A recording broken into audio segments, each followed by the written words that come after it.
So going into our characters here. So we've so the plot's accelerated quite a little bit. We're starting to see some of these themes emerge. So if we're talking about Ralph here. When we first came here, he was just elected chief and that was it. So what we see now is once he's chief, he seems to act more intelligently, right? He's doing decisions that are better for the group. It's not just fun and games anymore. He's genuinely trying to lead now.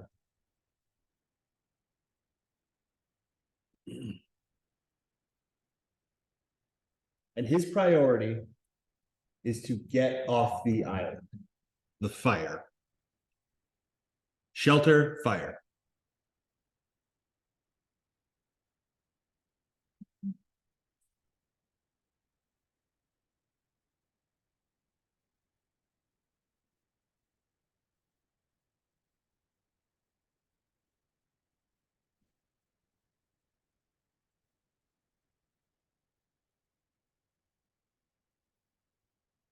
We also had Jack Meridew.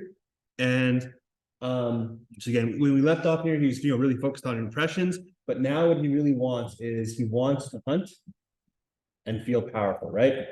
He only cares about hunting, not rescue. Does not care about rescue, does not care about the shelters.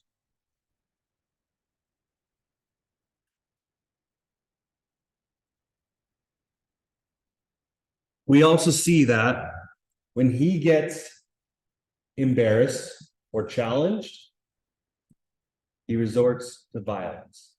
When Ralph was challenging him, he lashed out at Piggy, for example.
So we also have Piggy here. So we know he's made fun of everyone. That still holds true. Piggy is upset at how everyone else acts, right? He thinks they act childish. And he's viewed as an outsider.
So next we have Simon. So we've started to learn a lot more about Simon here.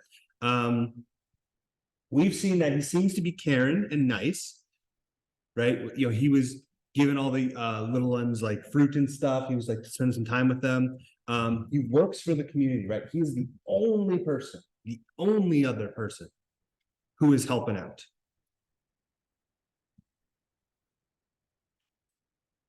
We've also seen that he found a hidden hideaway, I guess.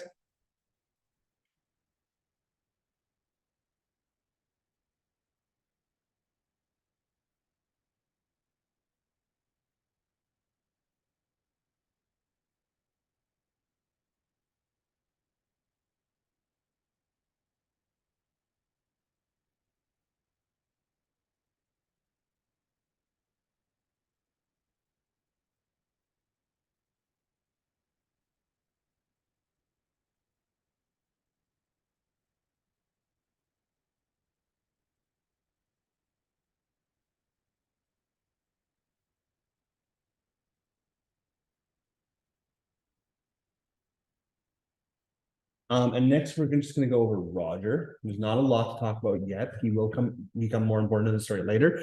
But right now, Roger is just very shy.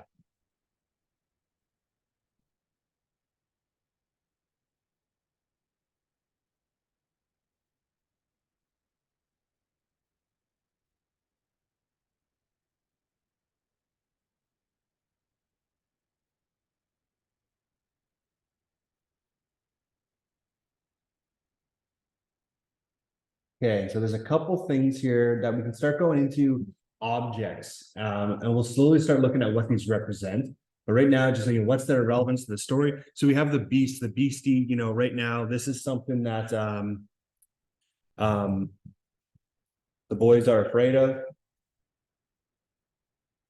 especially the little ones. And it seems to be like a snake or an ape.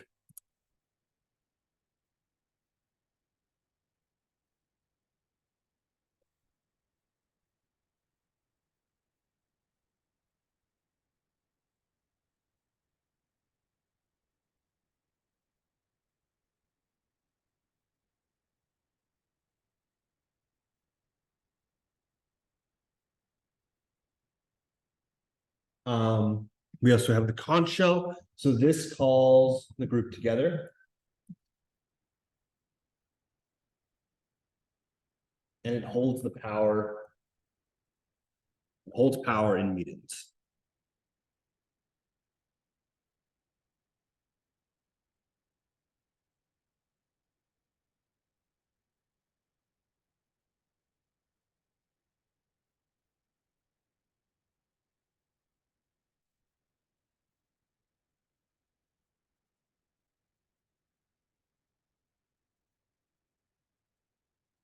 We have the fire as well. And right now the fire is the way to be rescued. And it only works if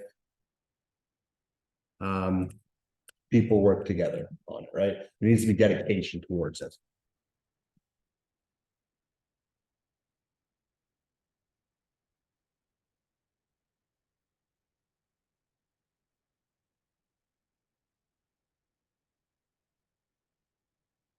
And then finally, we have Piggy's glasses. So these are used to light the fire. They'll have a deeper significance later.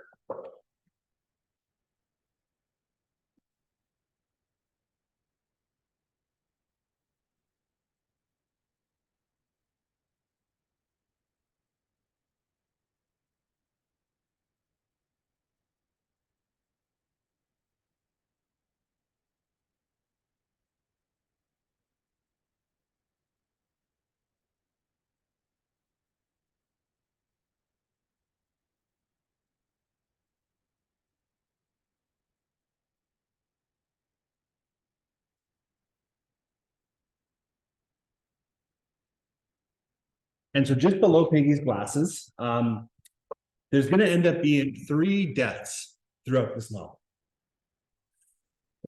And the first one, and you could almost argue, it is a kind of a murder, that we saw was the little boy who was burned to death.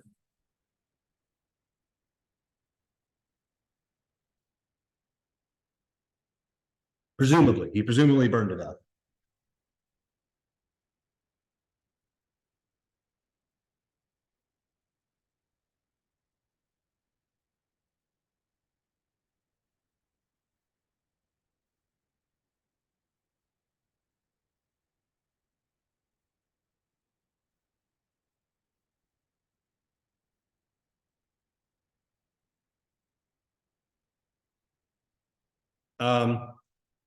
Now this fire, of course, was an accident, right? It was an accident, and it was kind of everyone's fault. Everyone was a little bit at fault here.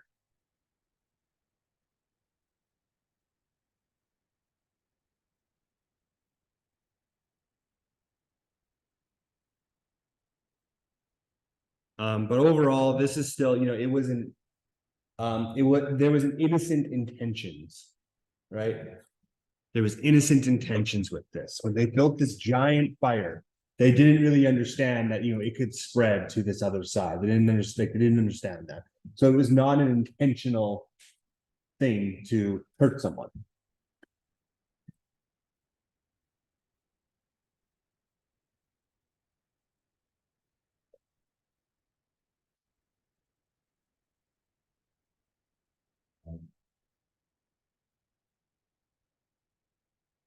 I'll give you a second, and then we'll get up and read it here soon. Oh, there's my pen.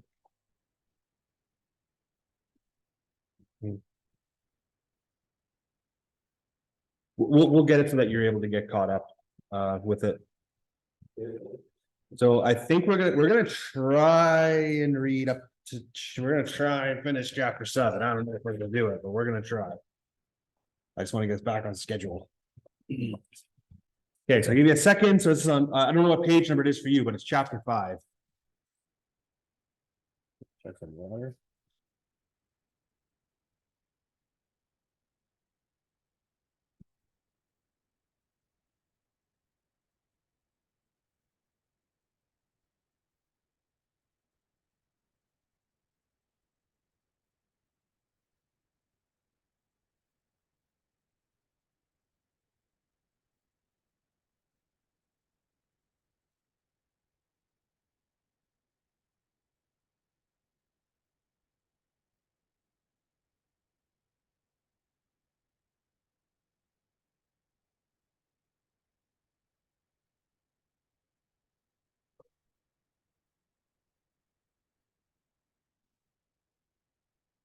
Okay. So just starting off here, chapter 5. So it's the beast from water. So the tide was coming in, and there was only a narrow strip of firm beach between the water and the white, stumbling stuff near the palm terrace. Ralph chose the firm strip as a path because he needed to think, and only here could he allow his feet to move without having to watch them. Suddenly, pacing by the water, he was overcome with astonishment. He found himself understanding the wearisomeness of this life, where every path was an improvisation, and a considerable part of one's waking life was spent watching one's feet. He stopped, facing the strip, and remembered that the first enthusiastic exploration, as though it was a part of a brighter childhood, and he smiled cheerily. He turned then and walked back towards the platform with the sun in his face. The time had come for the assembly, and as he walked into the concealing splendors of sunlight, he carefully went over the points of his speech. There must be no mistake about this assembly, no chasing imagery. So again, we're starting to see him really grow into this role as leader, right? He's really trying to be intentional here. He wants to maintain control over this next meeting. He lost himself in a maze of thoughts that were rendered vague by his lack of words to express them. Frowning, he tried again. This meeting must not be fun, but business. After that, he walked faster, aware all at once of the urgency of the declining sun and the little wind created by his speed that breathed about his face.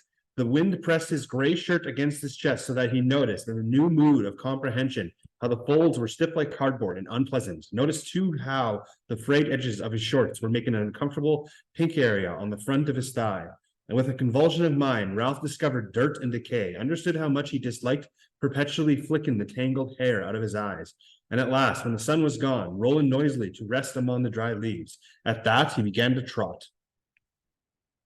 The beach near the bathing pool was dotted with groups of boys waiting for the assembly. They made way for him silently, conscious of his grim mood and the fault at the fire.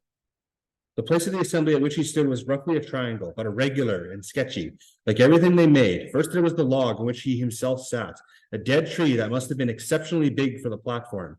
Perhaps one of those legendary storms of the Pacific had shifted it here. The palm trunk lay parallel to the beach, so that when Ralph sat, he faced the island, but to the boys was a darkish figure against the skimmer of the lagoon. The two sides of the triangle with which the log was based were less evenly defined. On the right was a log polished by restless seats along the top, but not so large as the chief's and not so uncomfortable. On the left were 4 small logs, one of them, the furthest, lamentably springy. Assembly after assembly had broken up in laughter when somebody had leaned too far back and the log had whipped and thrown half a dozen boys backwards into the grass. Yet now he saw no one had the wit, not himself, nor Jack, nor Piggy, to bring a stone and wedge the thing, so that they would continue enduring the ill-balanced twister, because again he lost himself in deep waters. And again, he's kind of noticing all these problems, right? Like, so he's really growing into this role. Grass was worn away at each trunk, but grew tall in the untrodden in the center of the triangle. Then at the apex, the grass was thick again because no one sat there. All around, the place of assembly had gray trunks rose, straight or leaning, and supported the low roof of leaves. On 2 sides was the beach, behind the lagoon, in front the darkness of the island. Ralph turned to the chief's seat. They had never had an assembly as late before. That was why the place looked so different. Normally, the underside of the green roof was lit by a tangle of golden reflections, and the faces were lit upside down, like, thought Ralph, when you hold an electric torch in your hands. But now the sun was slanting at one side, so that the shadows were where they ought to be. Again, he fell into that strange mood of speculation that was so foreign to him. If faces were different when light hit from above or below, what was a face? What was anything? Ralph moved impatiently. The trouble was, if you were a chief, you had to think, you had to be wise, and then the occasion slipped by so that you had to grab an active decision. This made you think, because thought was a valuable thing that got results. Only, decided Ralph as he faced the chief's seat, I can't think, not like Piggy. So this is the first time he starts to acknowledge that Piggy has good ideas. Once more that evening, Ralph had to adjust his values. Piggy could think. He could not go step by step inside that fat head of his. Only Piggy was no chief. But Piggy, for all his ludicrous body, had brains.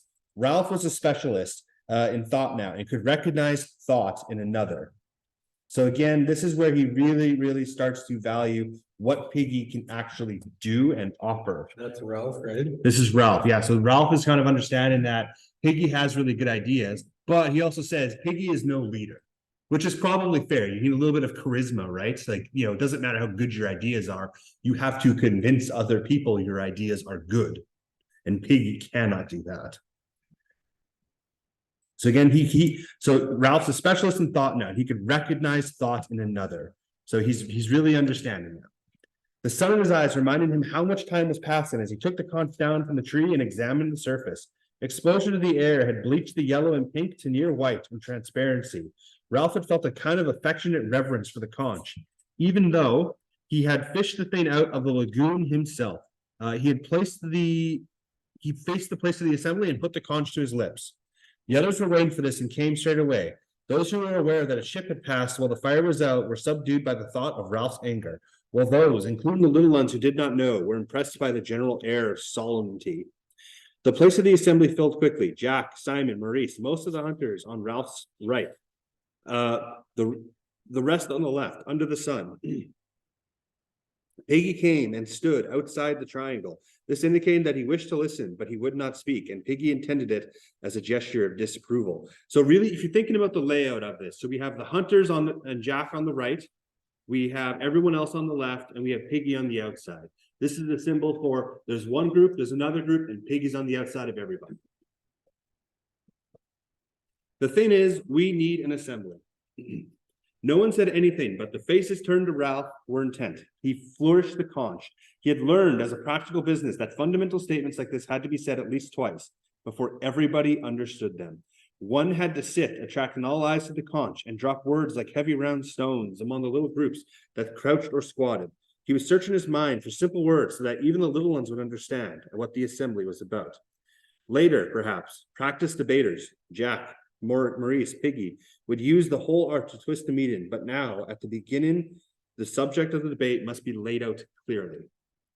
We need an assembly, not for fun, not for laughing and falling off the log. And the groups of little ones on the twister giggled and looked at each other, not for making jokes or for, and he lifted the conch in an effort to find a compelling word, for cleverness, not for these things, but to put things straight. And he paused for a moment. I've been alone, been by myself I went, thinking that's what. I know what we need, an assembly to put things straight. And first of all, I'm speaking. He paused for a moment and automatically pushed back his hair. Piggy tiptoed to the triangle, his ineffectual protest made, and joined the others. And Ralph went on. We have lots of assemblies. Everybody enjoys speaking and being together. We decide things, but they don't get done. We were going to have water brought from the stream and left in the coconut shells under fresh leaves. So it was for a few days. Now there's no water. The shells are dry. People drink from the river. And there was a murmur of assent. Not that there's anything wrong with drinking from the river. I mean, I'd sooner have water from that place, you know, the pool where the waterfall is, than out of an old coconut shell. Only we said we'd have the water brought, and now not. There were only 2 full shells there this afternoon, and he licked his lips. Then there's the huts, shelters. The murmur swelled again and died away. You mostly sleep in shelters tonight, except for Sam and Eric by the fire. You all sleep there. Who built the shelters? And clamor rose at once. Everyone had built the shelters. Ralph had to wave the conch once more. Wait a minute. I meant who built all 3? We built the first one, 4 of us the second, and me and Simon built the last one over there. That's why it's so tottery. No, don't laugh. That shelter might come down if the rain comes back. We'll need those shelters then. And he paused and cleared his throat. There's another thing. We chose those rocks right along beyond the bathing pool as a lavatory, a bathroom. That was sensible too. The tides cleaned the place up. You little ones know about that. And there were sniggers here and there and swift glances. Now people seem to use everywhere, even near the shelters and the platforms. You little ones, when you're getting fruits, if you're taking short, and the assembly roared. I said, if you're taking short, you keep away from the fruit. That's dirty. And laughter rose once again. I said, that's dirty. And he plucked at his stiff gray shirt. That's really dirty. If you're taking short, you go right along to the beach to the rocks, see? And Piggy held out his hands for the conch, but Ralph shook his head. This speech was planned, point by point. So again, he's trying to keep it on topic, right? Anytime there's someone who's trying to derail stuff, he brings it back. We've all got to use the rocks again. This place is getting dirty. He paused, and the assembly, sensing a crisis, was tensely expectant. And then about the fire. And Ralph had let out his spare breath with a little gasp that was echoed by his audience. Jack started to chip a piece of wood with his knife and whispered something to Robert, who looked away. This fire is the most important thing on the island. How can we ever be rescued except by luck if we don't keep a fire going? Is a fire too much for us to make? And he flung out an arm. Look at us. How many are we? And yet we can't keep a fire going to make smoke. Don't you understand? Can't you see we ought to die before we let the fire out? And there was a self-conscious giggling among the hunters, and Ralph turned on them passionately. You hunters, you can laugh, but I tell you, smoke is more important than the pig. How often you kill one? Do all of you see? He spread his arms wide and returned to the whole triangle. We've got to make smoke up there or die. And he paused, feeling for his next point. And another thing, someone called out, too many things. There came mutters of agreement, but Ralph overrode them. And another thing, we nearly set the whole island on fire, and now we waste time rolling rocks and making little cooking fires. Now I say this and make it a rule because I'm chief. We won't have a fire anywhere but on the mountain ever. And there was a row immediately, and the boy stood up and shouted, and Ralph shouted back.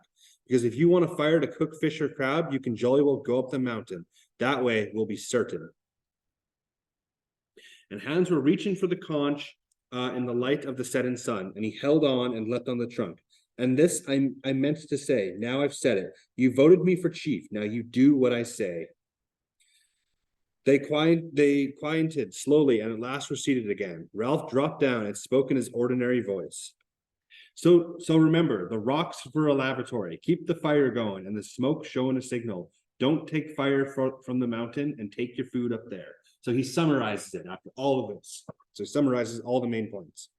So Jack had stood up, scowling in the gloom, and held out his hands. I haven't finished yet, but you've talked and talked. I've got the conch. So again, that conch is the power, right? So he's forcing respect on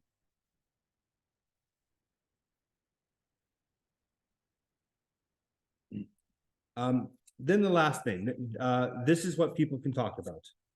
Things are breaking up, and I don't understand why. We began well, we were happy, and then he moved the conch gently, looking beyond them at nothing, remembering the beastie, the snake, the fire, the fear. Then people started getting frightened, and a murmur, almost a moan, rose and passed away. Jack had stopped whittling. Ralph went on abruptly. But that's the little one's talk. We'll get that straight. So the last part, the bit that we can talk about, is kind of deciding on the fear. And the hair was creeping into his eyes again.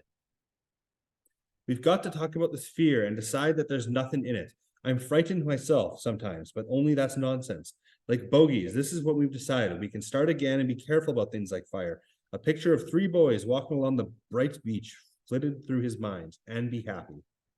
Ceremonially, Ralph laid the conch on the trunk beside him as a sign the speech was over, and what sunlight reached them was level. Jack stood up and took the conch. So this is a meeting to find out what's what. I'll tell you what's what. You little ones started all this with the fear talk. Beasts, where from? Of course we're frightened sometimes, but we put up with being frightened. Only Ralph says you scream at night. What does that mean but nightmares? Anyways, you don't hunt or build or help. And as for fear, you don't hunt or build or help. You're a lot of crybabies and sissies, that's what. And as for fear, you'll have to put up with that like the rest of us. And Ralph looked at Jack open-minded, but Jack took no notice. The thing is, fear can't hurt you any more than a dream. There aren't any beasts to be afraid of on this island. He looked along the row of the whimpering little ones. Serves you right if something did get you, you lot of useless crybabies, but there is no animal. And Ralph interrupted him testily. What is all this? Who said anything about an animal? You did the other day. You said they dream and cry out.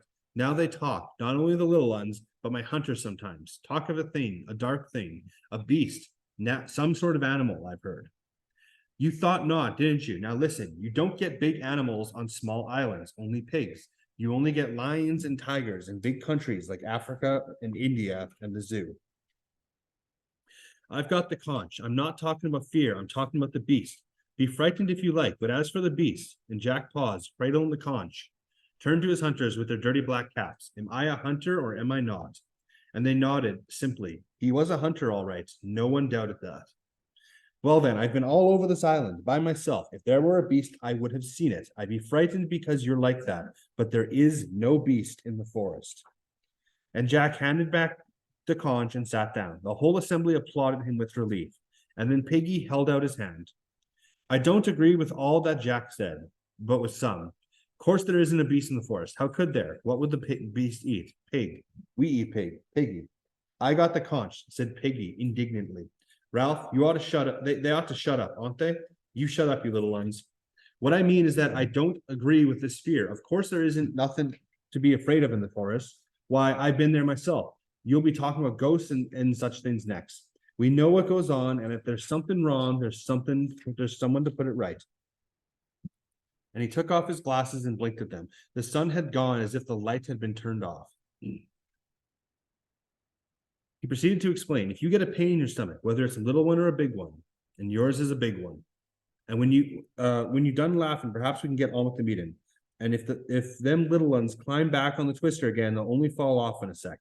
So they might as well sit on the ground and listen. No, you have doctors for everything, even the inside of your mind. You don't really mean that we've got to be frightened all the time of nothing? Life, said Piggy expansively, is scientific. That's what it is. In a year or two, when the war's over, they'll be traveling to Mars and back. I know there isn't no beast, not with claws and all that, I mean, but I know there isn't no fear either. And Piggy paused, unless Ralph moved restlessly. Unless what? Unless we get frightened of people. And a sound, half laugh, half jeer, rose among the seated boys, and Piggy ducked his head and went on hastily. So let's hear from the little ones who talked about a beast, and perhaps we can show them how silly he is. And the little ones began to jabber among themselves, and then one came forward. What's your name? Phil. For a little one, he was self-confident, holding out his hands, cradling the conch as Ralph did, looking around at them to collect their attention before he spoke. Last night I had a dream, a horrid dream, fighting with things. I was outside by the shelter with myself, fighting with things, those twisty things in the trees. And he paused, and the little ones laughed in horrified sympathy. Then I was frightened and I woke up, and I was outside the shelter by myself in the dark and the twisty things that had gone away. The vivid horror of this, so possible and so nakedly terrifying, held them all silent. The child's voice went piping on from behind the white shell. I was frightened and started to call up for Ralph, and then I saw something moving along the trees, something big and horrid. And he paused, half frightened by the recollection, yet proud of the sensation that he was created. That was a nightmare, said Ralph, and he was walking in his sleep. The assembly murmured in subdued agreement, and the little one shook his head stubbornly. I was asleep when the twisty things were fighting, and when they went away when I was awake, and I saw something big and horrid moving in the trees. And Ralph held out his hands for the conch, and the little one sat down. You were asleep. There wasn't anyone else there. How could anyone be wandering about in the forest at night? Was anyone? Did anyone go out? And there was a long pause while the assembly grinned at the thought of anyone going out in the darkness. And then Simon stood up, and Ralph looked at him in astonishment. What were you mucking about in the dark for? And Simon grabbed the conch convulsively. I wanted to go to a place I know. What place? It's just a place I know, a place in the jungle. And he hesitated. Jack settled the question for them so that with that contempt in his voice, that could sound so funny and so final. And he was taken short. With a feeling of humiliation on Simon's behalf, Ralph took back the conch, looking Simon sternly in the face as he did so. Well, don't do it again, understand? Not at night. There's enough silly talk about beasts, with the little one seeing you gliding about like a derisive laughter that Rose had fear in it and condemnation. Simon opened his mouth to speak, but Ralph had the conch and so went back to his seat. So it's Simon who's going to his little hideaway here. One thing to note that we didn't mention earlier is Simon is incredibly tan, so he's very dark skinned. So when they're just talking about a black figure kind of looking around at nights, well, yeah, that's fair.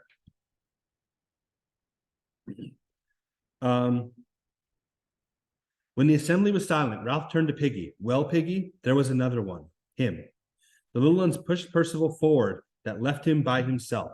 He stood knee-deep in the central grass, looking at his hidden feet, trying to pretend he was in a tent. And I just want to pause there. I want to actually back up a little bit. So Ralph turned to Piggy and he asked, well, Piggy, right? So he's actually asking, what's Piggy's thoughts? He's given Piggy a room to have his voice shared now. So Piggy is being listened to now. And again, this is because Ralph starts to respect Piggy a little bit more. So Ralph remembered another small boy who had stood like this and flinched away from the memory. He had pushed the thought down and out of sight, where only some positive reminder like this could bring it to the surface. There had been no further numbering of the little ones, partly because there was no means of ensuring that all of them were accounted for, and partly because Ralph knew the answer to at least one question Piggy had asked on the mountaintop. There were little boys, fair, dark, freckled, and all dirty, but their faces were all dreadfully free of major blemishes.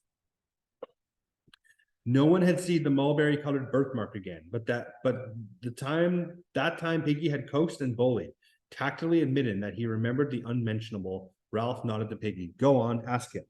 And Piggy knelt, holding the conch. Now then, what's your name? And the little boy twisted away into his tent, but Piggy turned helplessly to Ralph, who spoke sharply. What's your name? Tormented by the silence and refusal, the assembly broke into a chant. What's your name? What's your name? Quiet. Ralph peered at the child in the twilight. Now tell us, what's your name? Percival Wemyss Madison. The vicarage, Harcount Street, Anthony, Hans, telephone. All this information was rooted down in the springs of sorrow. The little one wept.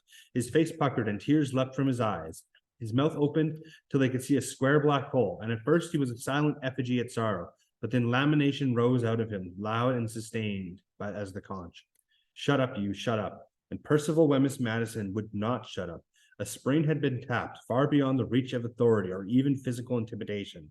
The crying went on, breath after breath, and seemed to sustain him upright as if he were nailed to it. Shut up, shut up.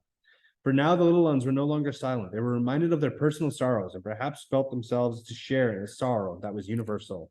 They began to cry in sympathy, two of them almost as loud as Percival. Maurice cried out. Maurice saved them. He cried out, look at me. He pretended to fall over. He rubbed his rump and sat on the twister so that he fell on the grass. He clowned badly, but Percival and the others noticed and sniffed and laughed. Presently, they were all laughing so abruptly that the big guns joined in. Jack was the first to make himself heard.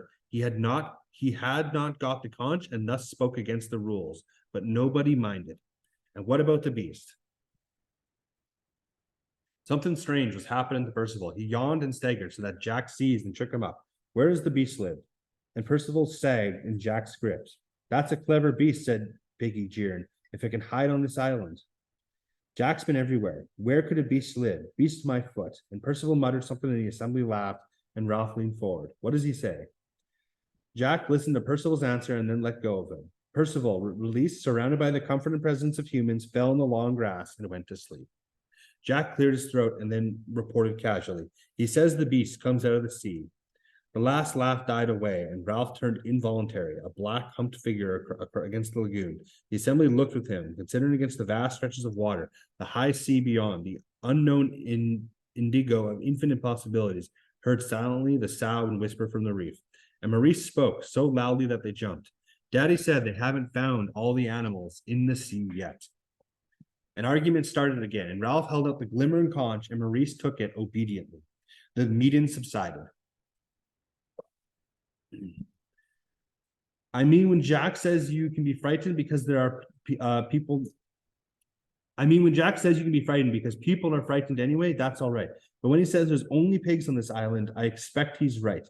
But he doesn't know. Not really. Not certainly, I mean. And Maurice took a breath. My daddy says there's things. What do you call them that make ink? Squids that are hundreds of yards long and eat whales whole. And he paused again and laughed gaily. I don't believe in the beast, of course, as Piggy says. Life's scientific. But we don't know, do we? Not certainly, I mean. And someone shouted, a squid couldn't come out of water. Couldn't. In a moment, the platform was full of arguing, gesticulating shadows. To Ralph seated, this seemed the breaking up of sanity. Fear, beasts, no general agreement that the fire was all important.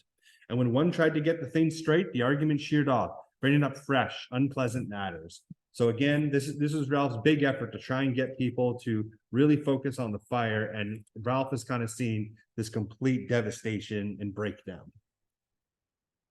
He could see a whiteness in the gloom, so that he grabbed it from Maurice and blew as loudly as he could. The assembly was shocked into silence, and Simon was so close to him. Laying hands on the conch, Simon felt a perilous necessity to speak, but to speak in an assembly was a terrible thing to him. Maybe, he said hesitantly, maybe there is a beast. And the assembly cried out savagely, and Ralph stood up in amazement. You, Simon, you believe this? I don't know, said Simon. His heartbeats were choking him, but the storm broke. Sit down, shut up. Take the conch. Sod you, shut up. Ralph shouted, hear him. He's got the conch. What I mean is, maybe it's only us. Nuts. That was from Piggy, shocked out of decorum, and Simon went on. We could be sort of, and Simon became inarticulate in his efforts to express mankind's essential illness, and an inspiration came to him. What's the dirtiest thing there is? As an answer, Jack dropped into an uncomprehending silence that followed it with one crude, expressive syllable. Release was like an orgasm. Those little ones who had climbed back on the twister fell off again and did not mind. The hunters were screaming with delight. Simon's effort fell about him in ruins. The laughter beat him cruelly, and he shrank away defenseless to his seat. At last, the assembly was silent again, and somebody spoke out of turn. Maybe he means it's some sort of ghost. And Ralph lifted the conch and peered into the gloom. The lightest thing was the pale beach. Surely the little ones were nearer. Yes, there was no doubt about it. They were huddled in a tight knot of bodies in the central grass.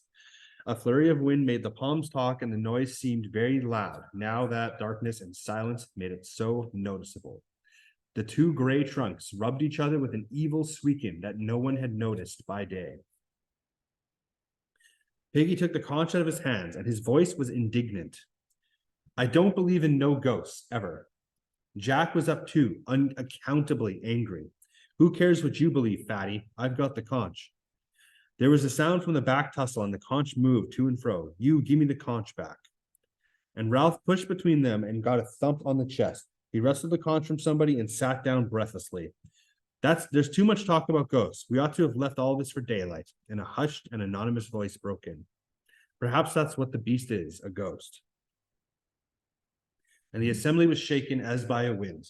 There's too much talking out of turn because we can't have proper assemblies if you don't stick the rules. And he stopped again. The careful plan of this assembly had broken down. What do you want me to say then? I was wrong to call this assembly so late. We'll have to vote on them, on ghosts, I mean, and then we go to our shelters and we're all tired. No, Jack, is it? Wait a minute.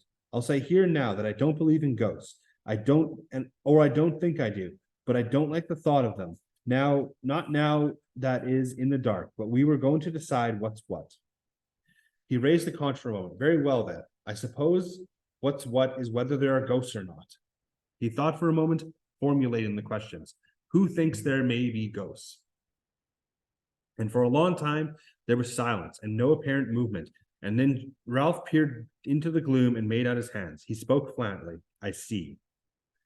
The world, that understandable and lawful world, was slipping away. Once there was this and that, and the ship had gone. The conch was snatched from his hands, and Piggy's voice shrilled. I didn't vote for no ghosts. He whirled round the assembly. Remember that, all of you. They heard him snap. What are we, humans or animals or savages? What's grown-ups going to think of us? Going off, hunting pigs, letting fires out, and now.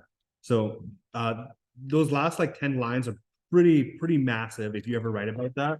I would recommend you try and take notes of those if you can. So again, what are we, humans or animals or savages? What are grown-ups going to think? Going off, hunting pigs, letting fires out, and now.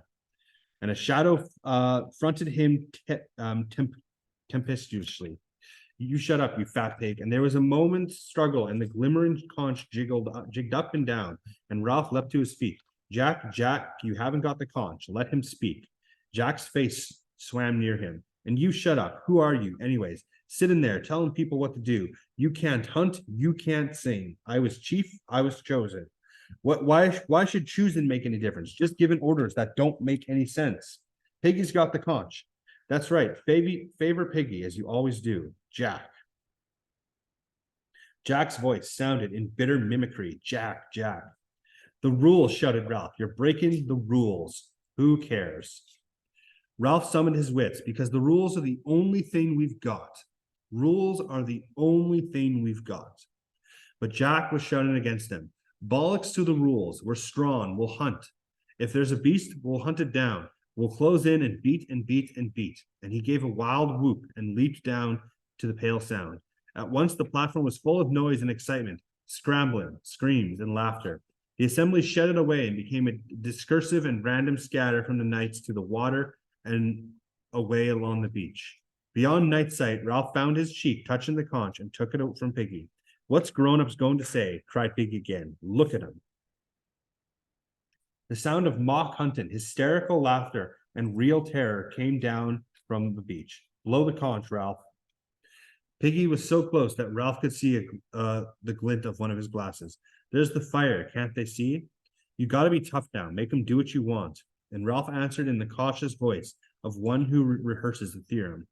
If I blow the conch and they don't come back, then we've had it. We shan't keep the fire going. We'll be like animals. We'll never be rescued. If you don't blow, we'll soon be animals anyways. I can't see what they're doing, but I can hear. So these last two pages have been really massive. So this is where we really start to see the breakdown of it. The dispersed figures had come together on the sand and were a dense black mass that revolted. They were chanting something, and the little ones had had enough that was staggering away, howling.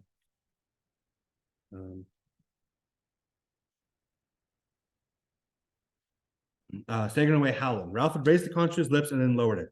The trouble is, are there ghosts, Piggy, or beasts? Of course there aren't. Why not? Because things wouldn't make sense. Houses and streets and TV, they wouldn't work. The dancing, chanting boys had worked themselves away till their sound was nothing but a wordless rhythm.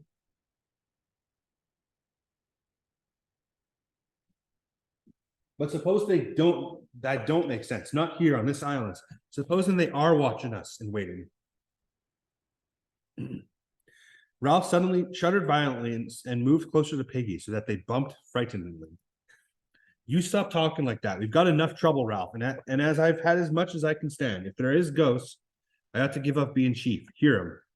Oh Lord, oh no. And Piggy grabbed Ralph's arm. If Jack was chief, he'd have all hunting and no fire. We'd be here till we died. And his voice ran up to a squeak. Who's that sitting there?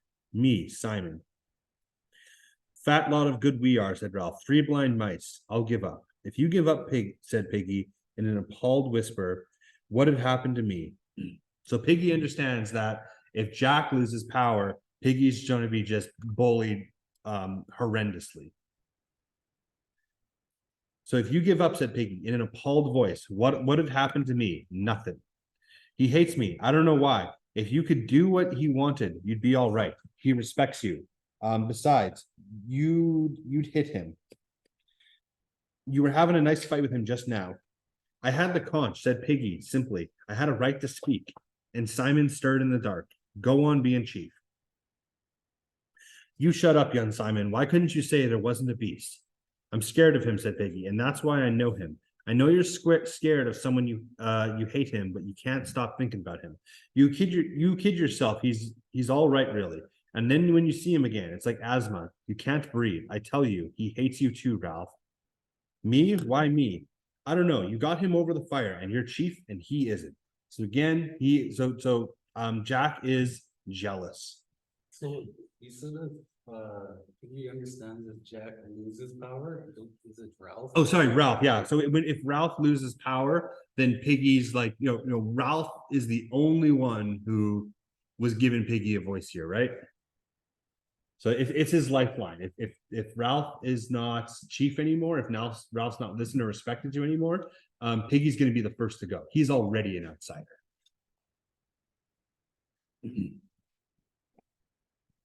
Okay, so he hates you too, Ralph. Me, why me? I don't know. You got him over the fire and you're chief and he isn't. But he's Jack Merridew. I've been in bed so much, I've done some thinking. I know about people. I know about me and him. He can't hurt you. But if you stand out of the way, he'd hurt the next thing, and that's me. Piggy's right, Ralph. There's you and Jack who go on being chief. We're all drifting and things are gotten rotten. At home, there was always a grown-up. Please, sir, please, miss. And then you got an answer. How I wish. I wish my auntie was here. I wish my father. Oh, what's the use? Keep the fire going. The dance was over and the hunters were back to the shelters. Grown-ups know things, said Piggy. They aren't afraid of the dark. They'd meet and have tea and discuss, and then things would be all right. They wouldn't set fire to the island or lose. They'd build a ship. The 3 boys stood in the darkness, striving unsuccessfully to convey the majesty of adult life. They wouldn't quarrel or break my specs or talk about a beast. If only they could get a message to us, cried Ralph desperately. If only they could send us something grown up, a sign or something. And a thin wail out of the darkness chilled them and set them grabbing for each other. And then the wail rose, remote and unearthly, and turned to an inarticulate gibbering.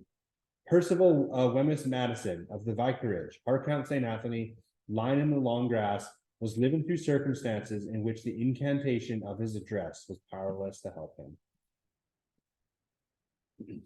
So that was Beasts from Water, chapter 5. And now we're just going to head to chapter 6, Beasts on Air. I'll give you a break after this chapter.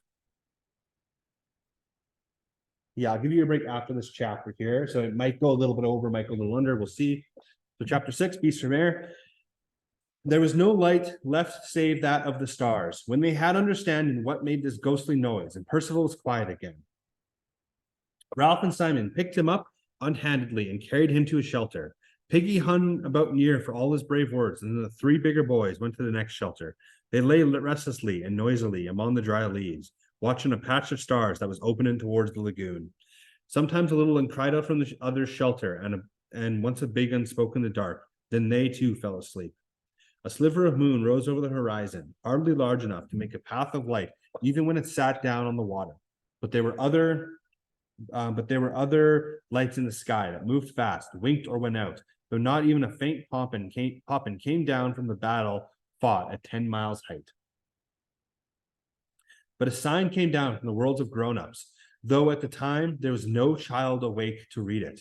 There was a sudden bright explosion and a corkscrew trail across the sky, and then darkness again and stars.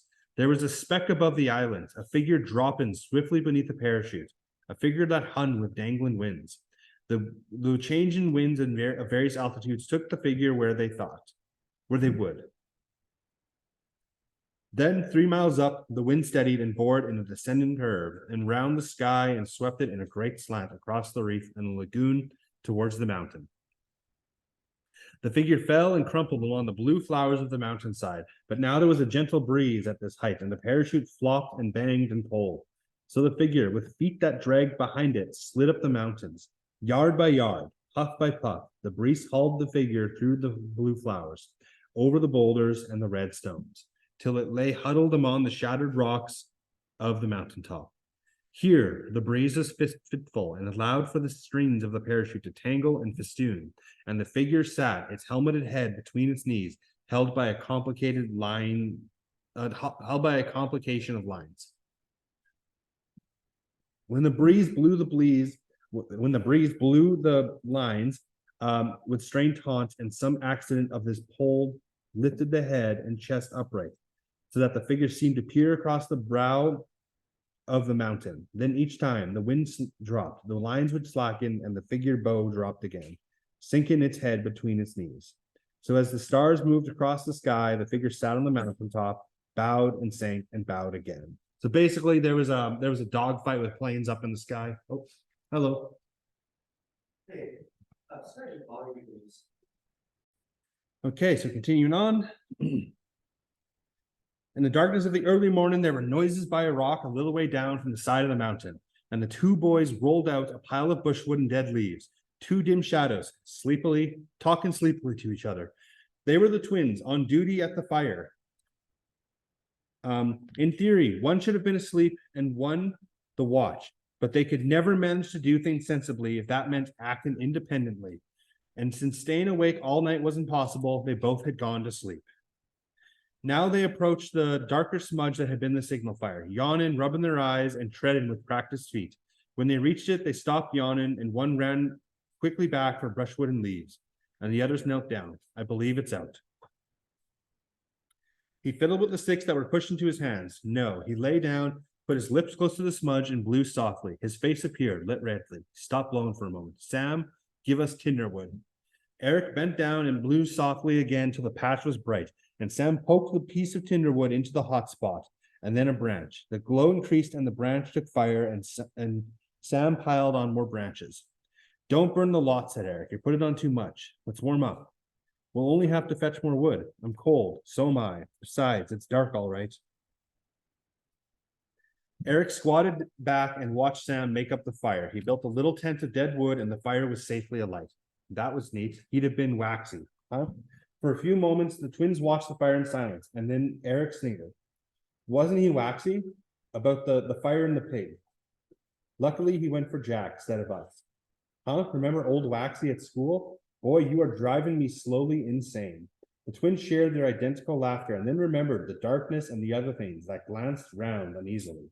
The flames, busy about the tent, drew their eyes back again. Eric watched the scurrying wood lights that were so frantically unable to avoid the flames, and thought of the first fire just down there on the steeper side of the mountain, where now was complete darkness. He did not like to remember it and looked away at the mountaintop. Warmth radiated now and beat pleasantly on them. Sam amused himself by fitting branches into the fire as closely as possible. Eric spread out his hands, searching for the distance at which the heat was just bearable. Idly looking beyond the fire, he resettled the scattered rocks from their flat shadows into daylight contours. There's just there was the big rock and the three big stones. That split rock, and then there was beyond the gap, just there. Sam? Huh, nothing. The flames were mastering the branches, the bark was curling and falling away, and the wood exploding. The tent fell inwards and it flung a wide circle of light over the mountaintop. Sam, huh? Sam. Sam looked at Eric irritably, and the intensity of Eric's gaze made the direction in which he looked terrible, for Sam had his back to it. He scrambled round the fire, squatted by Eric, and looked to see. They became motionless, gripped in each other's arms. 4 unwinking eyes aimed, and 2 mouths opened. Far beneath them, the trees of the forest sighed and then roared, and the hair on their foreheads fluttered, and flames blew out sideways of the fire. 15 yards away from them came the plop and noise of fabric blown open. Neither of the boys screamed, but the grip of their arms tightened, and their mouths grew peaked. For perhaps 10 seconds, they crouched like that, and they were while the fallen fires sent smoke and sparks and waves of inconstant light over the top of the mountain. Then, as they thought they had but one terrified mind between them, they scrambled away over the rocks and fled. So they see this parachuted corpse up in the mountain, and they run away, right? Because, what do they think? They think it's the beast. Ralph was dreaming. He had fallen asleep by what seemed but hours of tossing and turning noisily among the dry leaves. Even the sounds of nightmares from the other shelters no longer reached him, but he was back where he came from, feeding the ponies with sugar over the garden wall. And then someone was shaking his arm, telling him that it was time for tea. Ralph, wake up. So Sam and Eric go to Ralph, of all people, not Jack. The leaves were roaring like the sea. Ralph, wake up. What's the matter? We saw the beast plain. Who are you? The twins? We saw the beast. Quiet, Piggy. The leaves were roaring still. Piggy bumped into him, and the twin grabbed him as he made up for an oblong of Holland SARS. We can't go out. It's horrible. Piggy, where are the spears? I can hear the quiet then. Lie still. They lie still listening, at first with doubt and then with terror to the description of the twins breathed at them between bouts of extreme silence. Soon the darkness was full of claws, full of the awful unknown and menace, and inevitably drawn faded the stars out, and at last the sad and gray filtered into the shelter. They began to stir, though still the world outside the shelter was impossibly dangerous. The maze of the darkness sorted into near and far, and at the high point of the sky, the cloudlets were warmed with color. A single seabird flapped upwards with a hoarse cry that echoed presently, and something squawked on the forest. Now streaks of clouds near the horizon began to glow rosily, and the feather tops of the palms were green. Ralph knelt in the entrance to the shelter and then peered cautiously round in. Sam and Eric called them to an assembly. Quietly, go on. The twins, holding tremendously to each other, dared the few yards to the next shelter and spread the dreadful news. Ralph stood up and walked for the sake of dignity, even though with his back bricking to the platforms. Piggy and Simon followed him, and the other boys came sneaking after. Ralph took the conch from where it lay on a polished sheet and set it to his lips, but then he hesitated and did not blow. He held the shell up instead and showed it to them, and they understood. The rays of the sun that were fanning upwards from below the mountain swung downward to the eye level. Ralph looked for a moment at a glowing slice of gold that lit them from the right hand and seemed to make speech possible. The circle of boys before him bristled with hunting spears. He held the conch to Eric, the nearest of the twins. We've seen the beast with our own eyes. No, we weren't asleep. And Sam picked up the story. By custom now, one conch did for both twins, for their substantial unity was recognized. It was furry. There was something moving behind its head, wings. The beast moved too. That was awful. It kind of sat up. The fire was bright. We just made it up. More sticks on. There were teeth. There were eyes, teeth, claws. We ran as fast as we could, bashed into things, and the beast followed us. I saw it slinking behind the trees, nearly touched me. And Ralph pointed fearfully at Eric's face, which was striped with little scars where the bushes had torn him.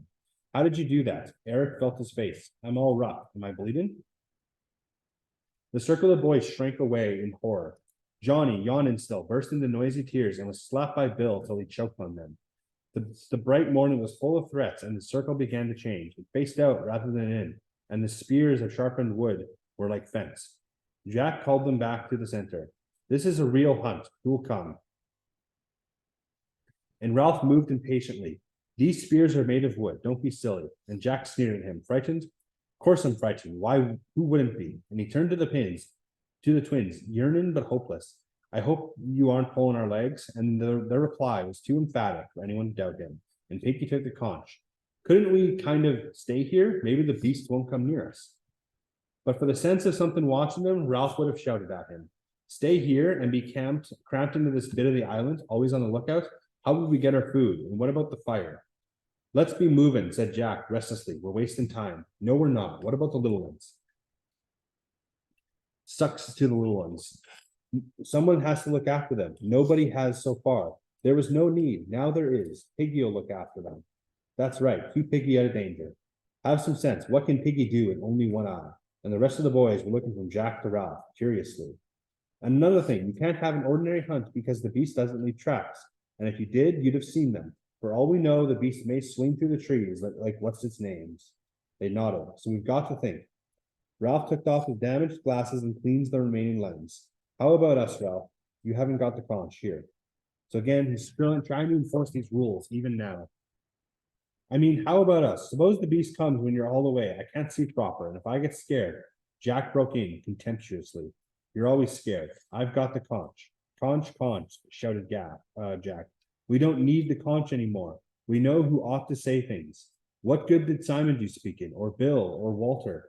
It's time some people knew they've got to keep quiet and leave deciding to the rest of us. Ralph could no longer ignore his speech. The blood was hot in his cheeks. You haven't got the conch, he said. Sit down. Jack's face went so white that the freckles showed as clear, round flecks.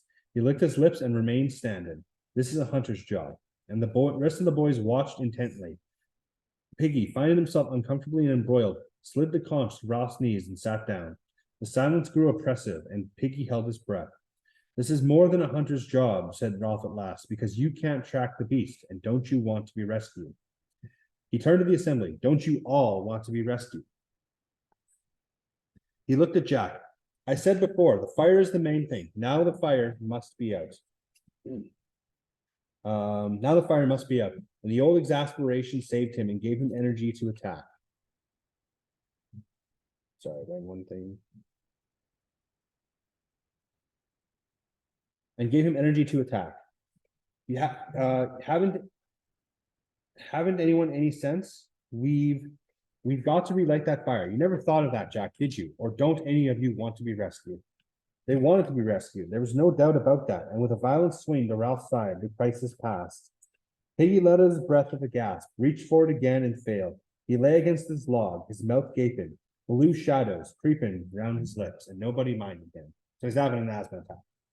Now think, Jack, is there anything on the island you haven't seen? And unwillingly, Jack answered, there's only, but of course, you remember the tail end part where all the rocks are piled up? I've been near there, but the rock makes sort of a bridge. There's only one way up. And the thing must live there. All the assembly talked at once. Quiet, all right, that's where we'll look. If the beast isn't there, we'll go up the mountain and look and light the fire. Let's go. We'll eat first, then go, Ralph paused. We'd better take the spears. And after they had eaten, Ralph and the Biggins set out along the beach. They left Piggy propped up on the platform. This day promised, like the others, to be a sunbathe under the blue dome. The beach stretched away before them in a gentle curve, till the perspective drew it into one with the forest. For the day was not advanced enough to be obscured by the shifting veils of mirage. Under Ralph's direction, they picked a careful way under the palm terrace, rather than dare the hot sand by the water. He let Jack lead the way, and Jack trod with theatrical caution, though he could have seen an enemy 20 yards away. Ralph walked up in the rear, thankful to have escaped responsibility for a time. And Simon, walking in front of Ralph, felt a flicker of incredulity. A beast with claws that scratched, that sat on a mountaintop, that left no tracks, yet was not fast enough to catch salmon air. So again, it seems silly, right? You have a beast that has big claws, it lives on a mountain, it doesn't leave tracks, it can fly, and it's still really slow. However, Simon thought of the beast that rose before the inward sight, the picture of a human at once heroic and sick. So when Simon thinks of beasts, he thinks of humans. He sighed. Other people could stand up and speak to an assembly, apparently, without that dreadful feeling of pressure of personality. Could say what they would as though they were speaking to only one person. He stepped aside and looked back. Ralph was coming along, holding his spear over his shoulder. Diffidently, Simon allowed his pace to slacken until he was side by side with Ralph, and looking up at him through the coarse black hair that now fell on his eyes. Ralph glanced sideways, smiled constrainedly as though he had forgotten that Simon had made a fool of himself, and then looked away at nothing. For a moment or two, Simon was happy to be accepted, and then he ceased to think about himself. When he bashed into a tree, Ralph looked sideways impatiently, and Robert sniggered. Simon reeled into a white spot on his forehead, turned red, and trickled. Ralph dismissed Simon and returned to his personal hell. They would reach the castle sometime, and the chief would have to go forward. And Jack came trotting back. We're in sight now. All right, we'll get as close as we can. He followed Jack towards the castle when the ground rose slightly. On their left was an impenetrable tangle of creepers and trees. Why couldn't there be something in that? Because you can see, nothing goes in or out. What about the castle then? Look. Ralph parted the screens of grass and looked out. There were only a few more yards of stony ground, and then the two sides of the island came together so that one expected a peak of headland.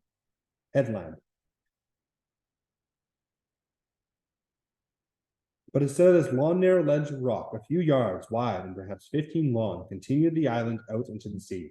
There lay another one of those pieces of pink squareness that underlay the structure of the island. This side of the castle, perhaps 100 feet high, was the pink bastion that they had seen from the mountaintop. The rock of the cliff was split and the top littered with great lumps that seemed to totter. Behind Ralph, the tall grass had filled with silent hunters, and Ralph looked at Jack. You're a hunter, and Jack went all red. All right. Something deep in Ralph spoke for him. I'm chief, I'll go, don't argue. And he turned to the others. You hide here and wait for me. He found his voice tended to either to disappear or to come out loud, and he looked at Jack.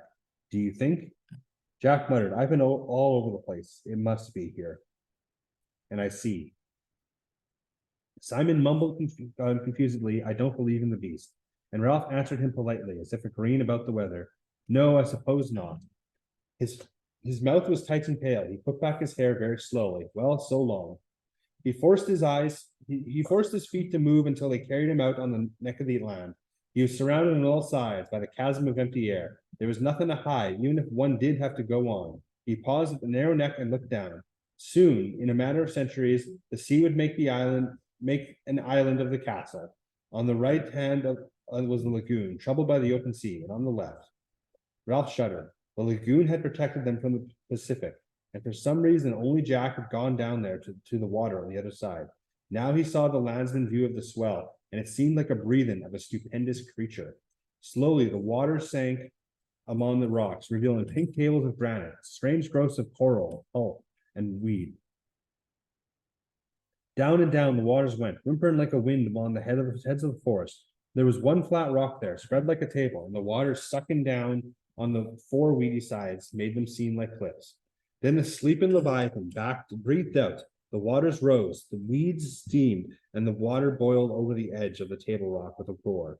There was no sense of the passage of waves, only this minute-long fall and rise and fall. Ralph turned away to the red cliff.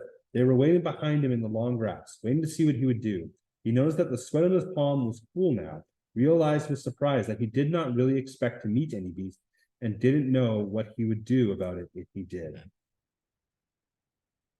He saw that he could climb the cliff, but this was not necessary.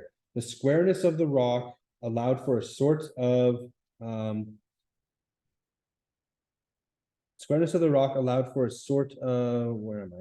sort of cliff round it, so that to the right over the lagoon, one could inch along the ledge and turn around the corner of the site. It was easy going, and soon he was peering round the rock. Nothing but what you might expect, pink tubled boulders with a guano layered on them like icing, and a steep slope up to the shattered rocks that crowned the bastion. And a sound behind him made him turn. Jack was edging along the ledge. Couldn't let you do it on your own.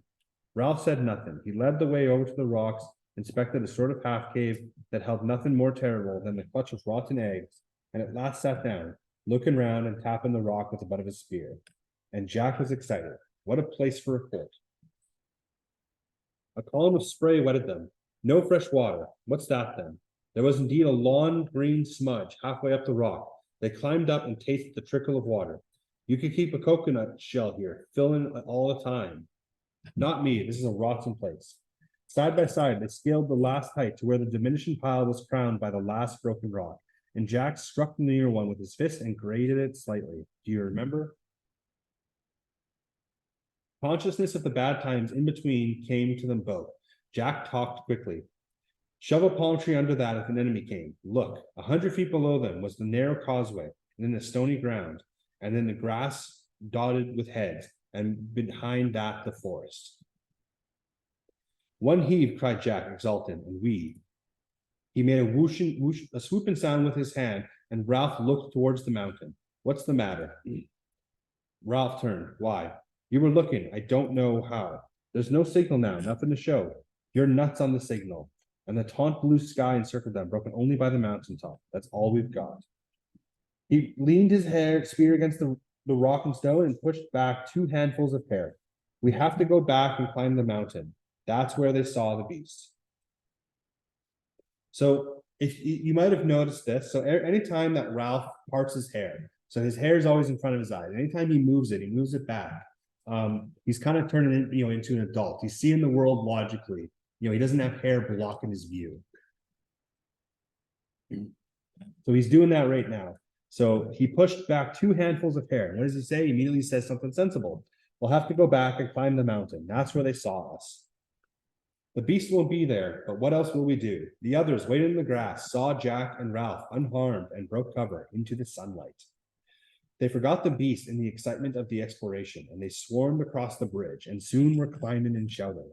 Ralph stood now, one hand against an enormous red block. A block large as a mill wheel had been split off and hung, tottering.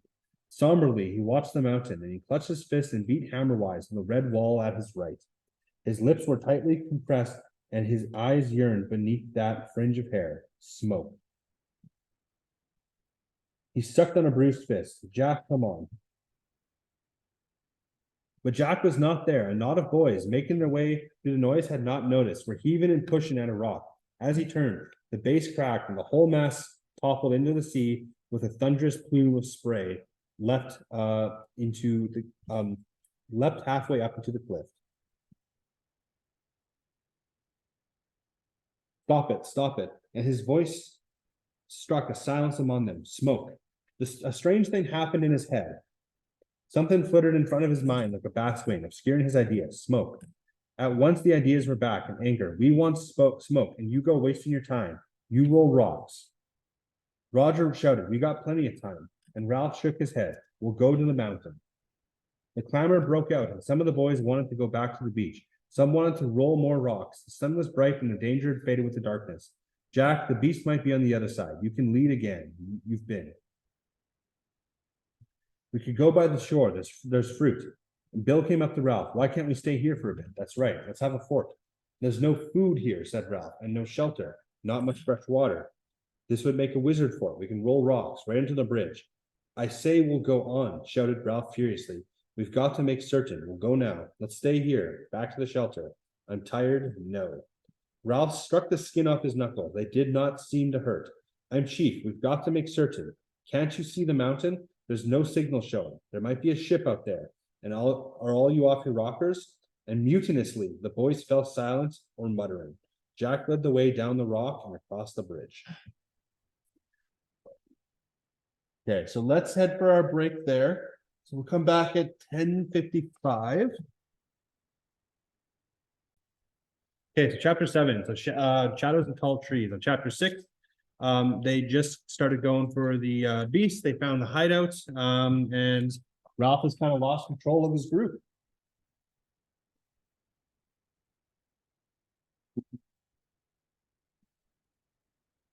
So the pig run kept close on the jumble of rocks that lay down by the water on the other side, and Ralph was content to follow Jack along it.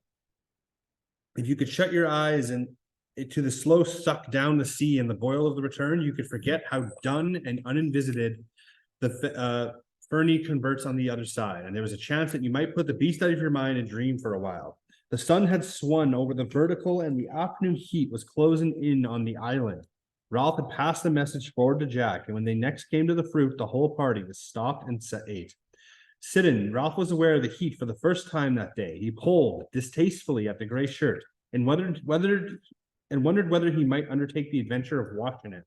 Sitting underside what seemed an unusual heat, even for this island, Ralph planned his toilet. He would like to have a pair of scissors and cut his hair. He flung his mask back, cut this filthy hair right back to half an inch. He would like to have a bath, a proper wallop of soap. He passed his tongue experimentally over his teeth and decided that a toothbrush would come in handy. Then there were his nails. Ralph turned his hand over and examined them. They were bitten down to the quick, and he could not remember when he had restarted this habit, nor when he indulged in it. I'd be sucking my thumb next. He looked round furtively. Apparently no one had heard. The hunters sat, stuffing themselves with this easy meal, trying to convince themselves that they got the sufficient kick out of the bananas and the other olive gray, jelly-like fruit. With the memory of his sometimes clean self as a standard, Ralph looked them over. They were dirty, not with the spectacular dirt of boys who had fallen into the mud or brought down hard on rainy day.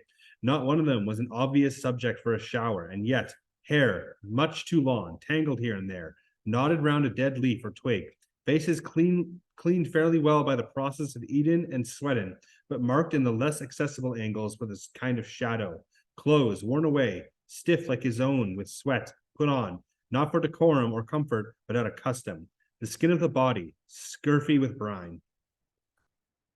He discovered that with a little fall apart, that these were the conditions as he took as normal now, and he did not mind. He sighed and pushed away the stalk from which he had stripped the fruit. Apparently the hunters were stealing away to do their business in the woods or down by the rocks, and he turned and looked out to the sea. Here, on the other side of the island, the view is utterly different. The filmy encampments of the mirage could not endure, and the cold ocean water, and the horizon was deep, clipped blue. Ralph wandered down to the rocks. Down here, almost level with the sea, you could see with your eyes the ceaseless bulging passage of the deep sea waves. They were miles wide, apparently not breakers in the banked ridges of shallow water. They traveled the length of the island with an air of disregarding it and being set on other business. They were less a progress than a momentous rise and fall of the whole ocean.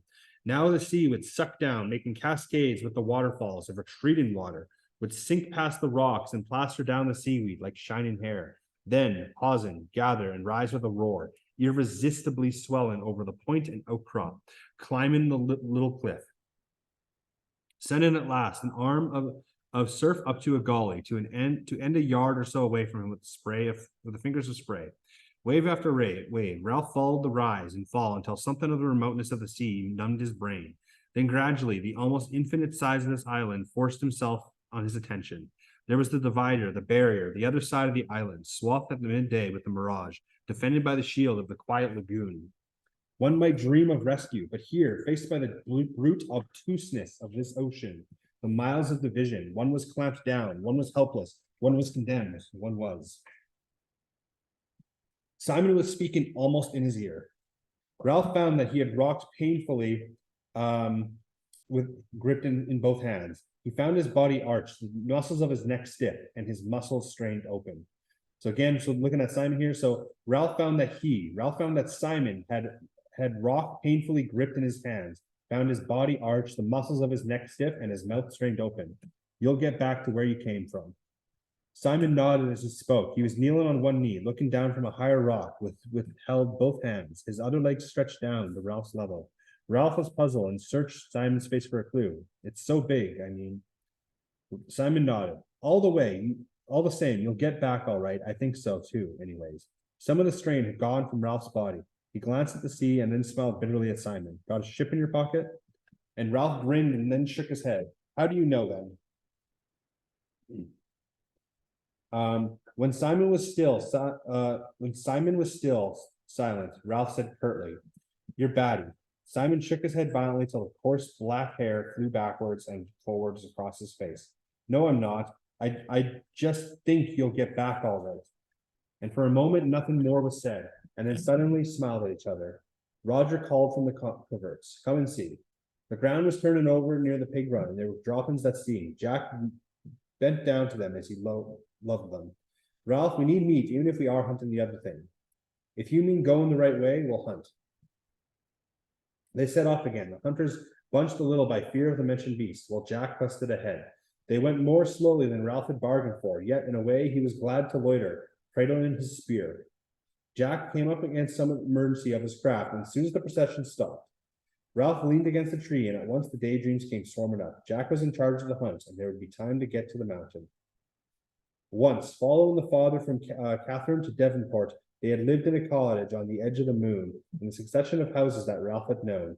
This one stood out with a particular clarity, because after that house, they had been sent away to school. Mummy had still been with them, and Daddy had come home every day. Wild ponies came to the stone wall at the bottom of the garden, and it snowed. Just behind the cottage, there was a sort of shed, and you could lie up there, watching the flakes swirl past. You could see the damp spot where each flake dried, and then you could mark the first flake that lay down without melting, and then watch the whole ground turn white. You could go indoors when you were cold and look out the window past the bright copper kettle and the plate with the little blue men. When you went to bed, there was a bowl of cornflakes with sugar and cream, and the books, they stood on the shelf by the bed, leaning together with always 2 or 3 laid flat on the top because he had not bothered to put them back properly. They were dog-eared and scratched. They were the bright, shining ones about Topsy and Mopsy that he never read because it was about girls. There was the one about the magician, which he read with a kind of tied-down terror, skipping page 27 with that awful picture of the spider. There was the book about the boy who dug up things, Egyptian things. There was the one about the boy's book of trains, the boy's book of ships. Vividly, they came before him. He could have reached up and touched them. He could feel the weight and slow slide which the mammoth book for boys would come out and slither down. Everything was all right. Everything was good-humored and friendly. The bushes crashed ahead of them. Boys flung themselves wildly from the pig track, scrambled in the creepers, screaming. Ralph saw Jack muggled aside and fall, and then there was a creature bounding along the pig track towards him, with tusks gleaming and an intimidating grunt. Ralph found he was able to measure the distance coldly and take aim. With the boar only 5 yards away, he flung the foolishly wooden stick that he carried, saw it hit the great snout and hang there for a moment. The boar's note changed to a squeal, and it swerved aside in the covert. The pig run filled with shouting boys again, and Jack came running up and poked about in the undergrowth.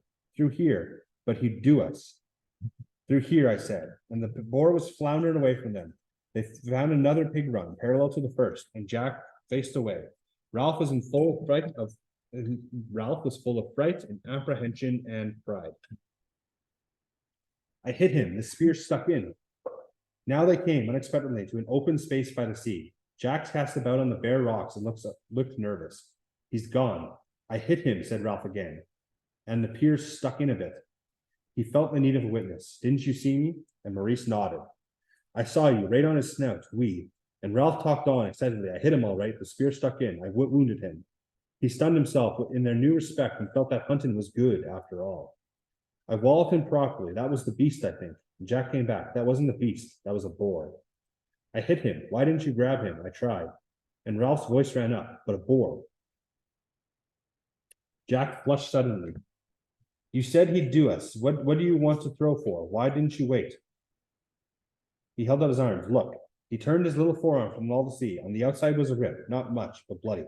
He did that with his tusks. I couldn't get my spear down in time. And attention focused on Jack. "That's a wound," said Simon. "You ought to suck it, like Berengaria. So again, what ended up happening here?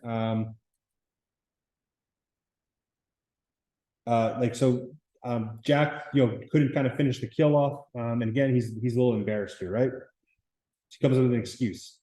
"So Jack sucked. I hit him," said Ralph indignantly. "I hit him with my spear. I wounded him. He tried for their attention. He was coming along the path, and I threw like this, and Robert snarled at him. Ralph entered into the play, and everybody laughed. Presently, they were all jabbing, and Robert who made mock rushes. Jack shouted, 'Make a ring.' The circle moved in and round.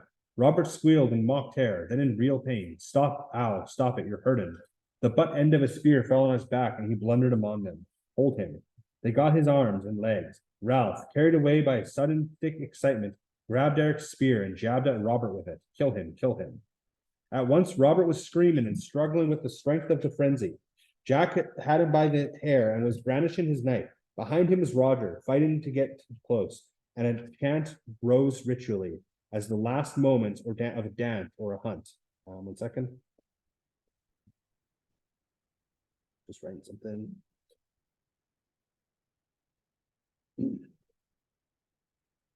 So kill the pig, cut his throat, and bash him in.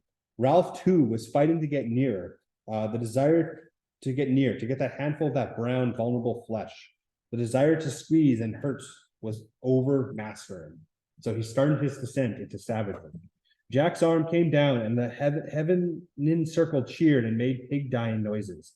Then they lay quiet, panting, listening to Robert's frightened snivels. He wiped his face with a dirty arm and made an effort to retrieve his status.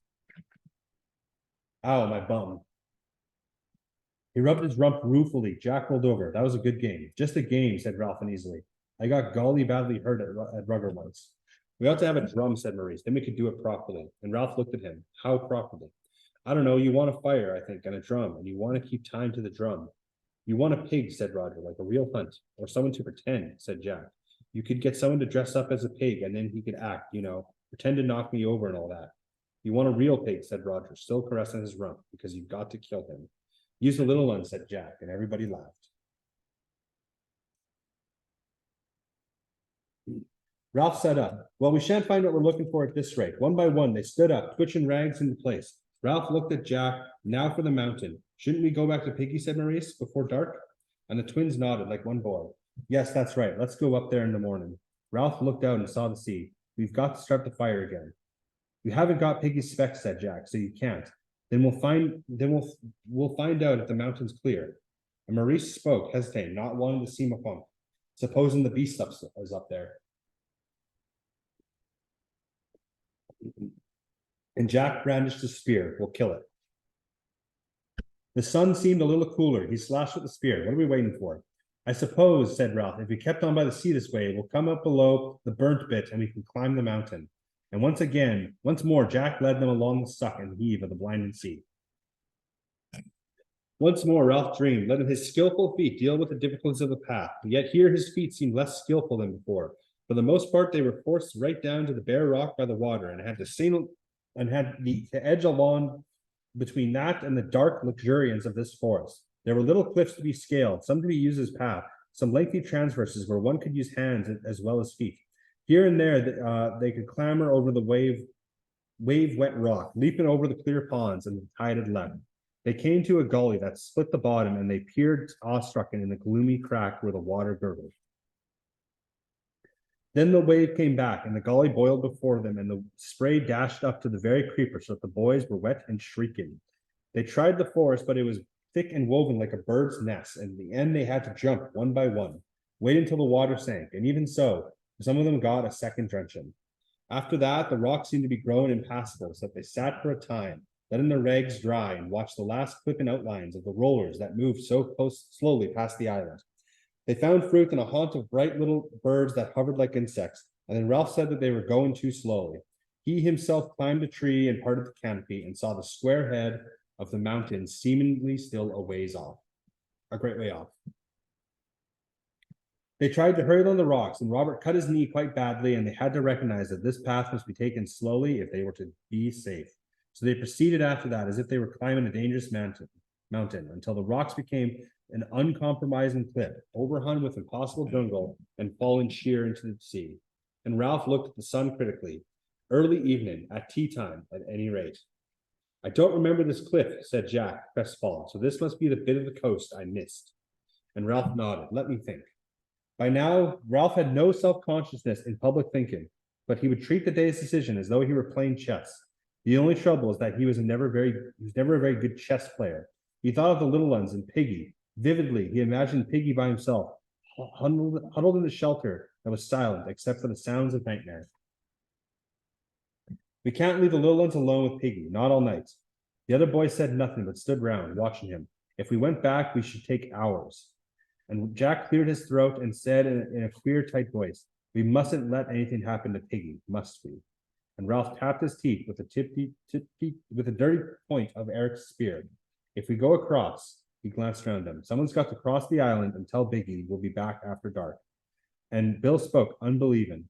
Through the forest, by himself, now. We can't spare more than one. Simon pushed his way to Ralph's elbow.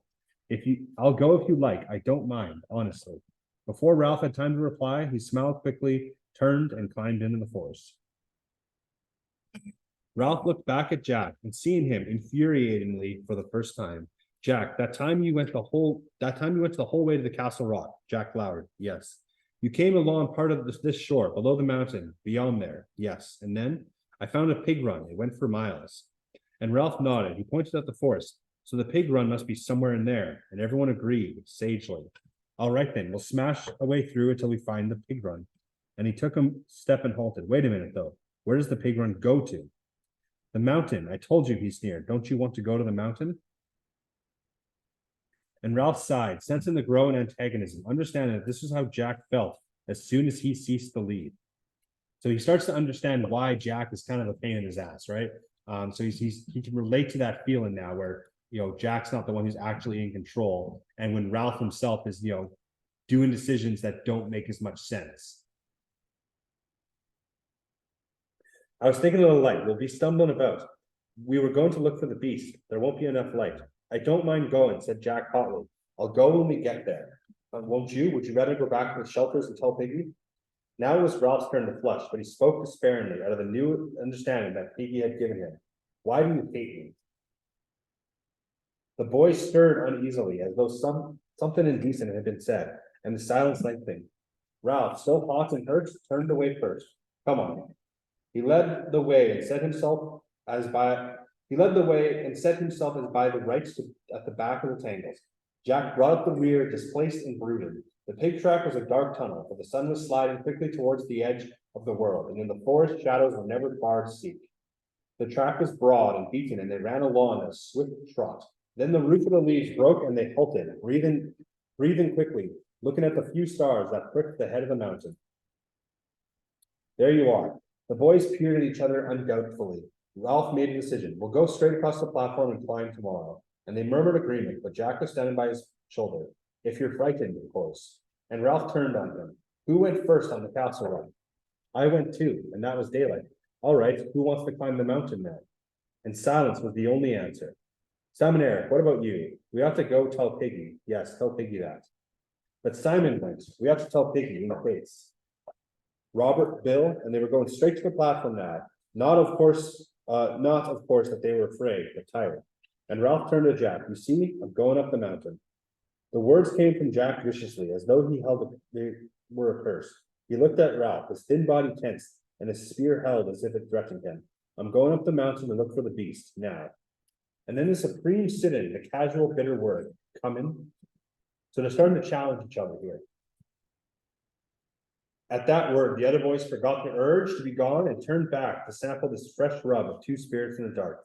The word was too good, too bitter, too successfully daunting to be repeated. It took Ralph at low water when his nerves relaxed for the return of the shelter in the still, friendly waters of the lagoon. I don't mind. Astonished, he heard his voice coming out, cool and casual, so that the bitterness of Jack's taunts fell powerless. If you don't mind, of course. Oh, not at all. And Jack took a step. Well then. Side by side, watched by silent boys, the two started up the mountain. And Ralph stopped. We're silly. Why should only two go? If we find anything, two won't be enough. And then there came a sound of boys who scuttled away, and astonishingly, a dark figure moved against the tide. Roger? Yes, that's three then. Once more, they set out to climb the slope of the mountains, and the darkness seemed to flow around them like a tide. Jack, who said nothing, began to choke and cough, and a gust of wind set all three spluttering. Ralph's eyes were blinded by tears. Ashes were on the edge of the burnt patch. Their footsteps in the occasional breeze were stirring up the small bubbles of dust. Now that they were stopped again, Ralph had time while he coughed to remember how silly they were. If there was no beast, and almost certainly there was no beast, well and good. But if there was something waiting for them on top of the mountain, what was the use of three of them, handicapped by the darkness and carrying only sticks? We're being fools. Out of the darkness came the answer. Windy? Irritably, Ralph shook himself. This was all Jack's fault. Course I am, but we're still being fools. If you don't want to go on, said the voice sarcastically, I'll go up by myself. Ralph heard the mockery and hated Jack. The stains of ashes in his eyes, tiredness, fear enraged him. Go on then, we'll wait here. And there was a silence. Why don't you go? Are you frightened? And a stain in the darkness, a stain that was Jack, detached itself and began to draw away. All right, so long. The stain vanished and another one took its place. Ralph felt his knee touch against something hard and rocked, and a charred trunk was edgy to the touch. He felt the sharp cinders that had been barked pushed back against the back of his knee and knew that Roger had sat down. He fell with his hands and lowered himself beside Roger, while the trunk rocked among invisible ashes. Roger, uncommunicated by nature, he offered no opinion on the beast, nor did Ralph on the beast, nor told Ralph why he had chosen to come on this mad expedition. He simply sat up and rocked the trunk gently. Ralph noticed a rapid and infuriating tapping noise, and that Roger was banging on the silly wooden stick against something.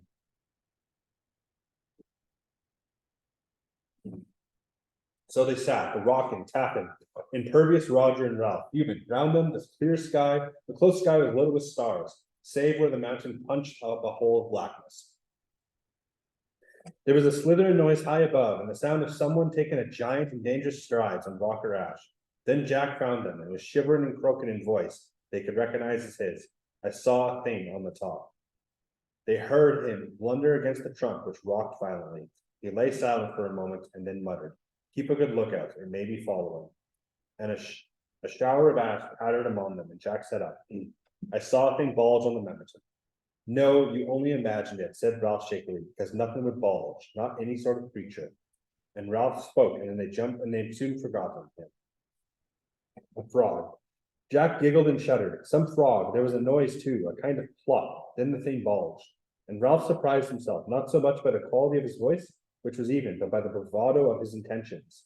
We'll go and look. For the first time since he had known Jack, Ralph could feel him hesitate. Now, his voice spoke for him, of course. He got off the trunk and led the way across the clinking cinders up the dark, and the others followed. Now that his physical voice was silent, the inner voice of reason, the other voices too, made themselves heard. Piggy was calling him a kid. Another voice told him to not be a fool, and the darkness and desperate enterprise gave night a kind of dentist chairs unreality. As they came to the last slope, Jack and Roger drew near and changed from the ink stains to distinguishable features. By common consent, they stopped and crouched together. Behind them, on the horizon, was a patch of lighter sky where a moment the moon would rise. The wind roared once in the forest and pushed their ranks against them, and Ralph stirred. Come on. They crept forward, Ralph lagging a little, and then Jack and Ralph turned the shoulder of the mountains together. The glittering lakes of the lagoon lay below them, and beyond that, a long white smudge that was the reef. Roger joined them. Jack whispered, let's creep together on hands and knees. Maybe it's asleep. Roger and Ralph moved on, and this time Jack in the rear, for all his brave words. They came to the flat top where the rock was hard to hands and knees, a creature that bulged. Ralph put his hands out in the cold, soft ashes of the fire, and smothered a cry. His hand and shoulder were twitching from the unlooked for contact. Green lights of nausea appeared for a moment and ate into the darkness, and Roger lay behind him, and Jack's mouth was at his ear. Over there, where there used to be a gap in the rock, a sort of hump, see? Ashes blew into Ralph's face from the dead fire. He could not see the gap or anything else because the green lights were opening again and on the top of the mountain was sliding sideways. Once more, from a distance, he heard Jack's whisper, scared? Not scared as much as paralyzed, hanging up there, immovable on the top of a diminishing, moving mountain. Jack slid away from him, and Roger bumped, fumbled, and with a hiss of breath, and passed onwards. He heard them whispering, can you see anything? There. In front of them, only 3 or 4 yards away, was a rock-like hump where no rock should be. Ralph could hear a tiny clatter noise coming from somewhere, perhaps from his own mouth. He bounded himself together with his will, fused his fear, and loathed into a hatred, and stood up. He took 2 leaden steps forward. Behind them, the sliver of the moon had drawn clear on the horizon, and before them, something like a great ape was sitting asleep with its head between its knees. Then the wind roared in the forest, and there was confusion in the darkness, and the creature lifted its head, holding them towards the ruin of the face. Ralph found himself making giant strides among the ashes, heard other creatures crying out and leaping, and dared the impossible on the dark slope. Presently, the mountain was deserted, save for the 3 abandoned sticks and the thing that bowed.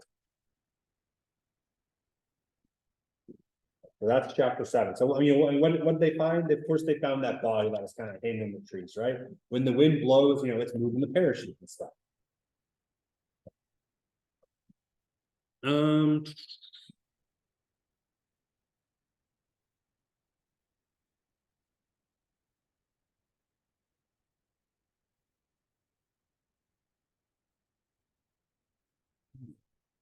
Okay.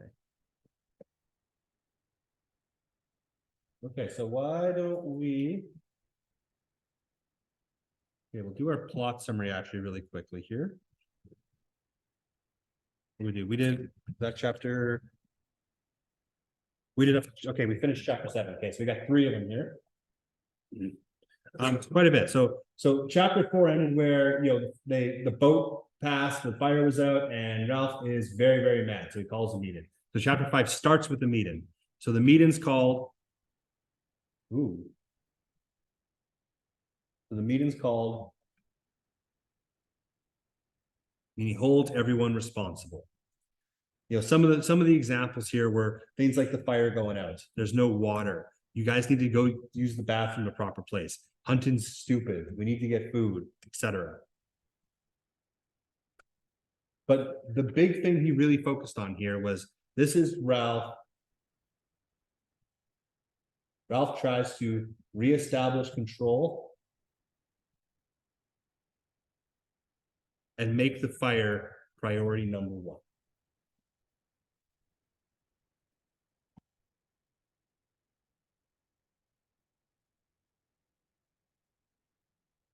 So he starts to become an actual leader.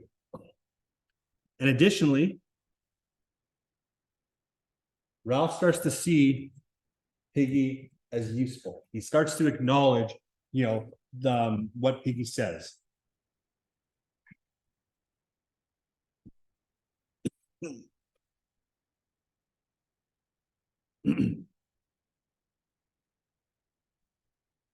Unfortunately, though, the meeting gets derailed because the fear of the beast spreads.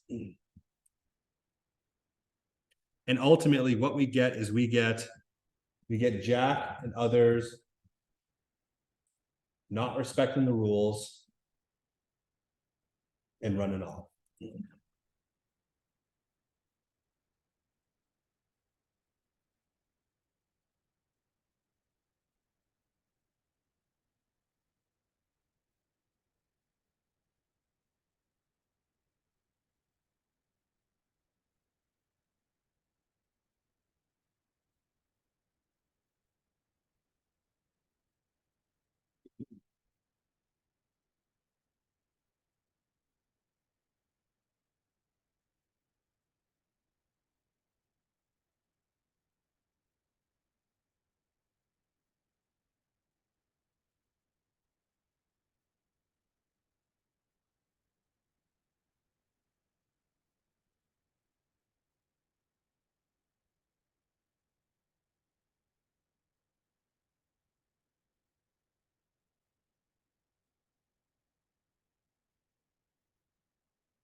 And so chapter 6 opens with, am I saying this?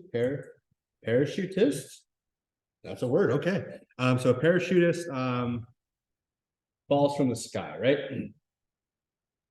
Keep in mind, there's World War III going on.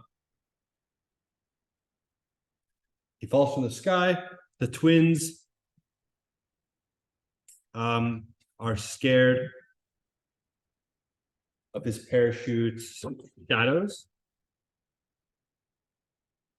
They think it's the beast. So they didn't, so the twins did not see his body. They saw the shadows that he was creating while he came down and while he was on the mountain. Just to clarify that one, because I think I gave the wrong info there. The twins get scared of a shadow, and they run away. You know, they think it's the beast, etc. So what do? They go to Ralph. They call a meeting. They eventually send the hunting party with spears.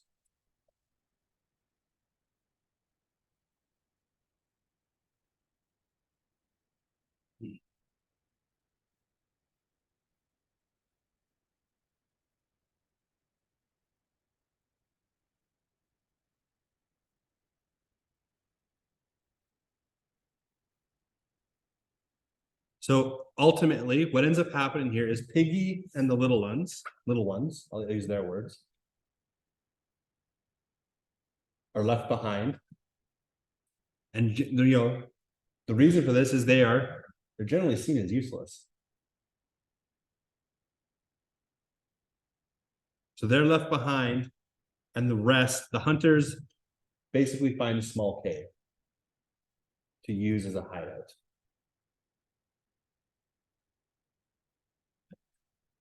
That uses fort. That fort is a more apt description.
Okay. And then chapter 7. So basically, so Ralph, there's a lot here, so I apologize. You'll have to write small. Ralph is upset at the others. But ultimately, everyone hunts a boar, and Ralph joins in.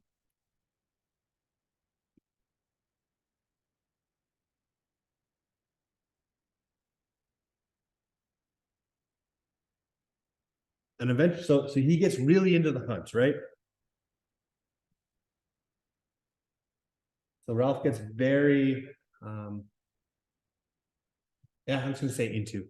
Ralph gets very into the hunt, right? So he starts acting a little bit sillier, and eventually they reenact the hunt, and Ralph hurts Robert. Right, Ralph's the one poking him with his spear. He gets a little too into it.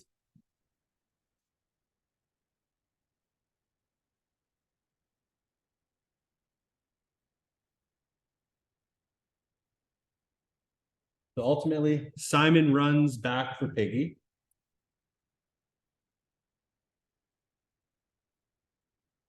And we end up with Ralph, Jack, and Roger keep going.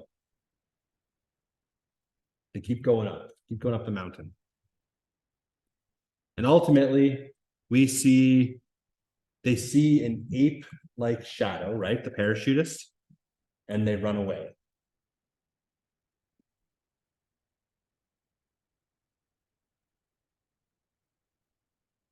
And this chapter is where we really see the most of these leadership conflicts. We're really starting to see this battle for leadership between Jack and Ralph.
Okay. Give me a second still.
So once you guys are finished with that, you could work on the chapter questions for it. We're gonna start going over the themes starting tomorrow.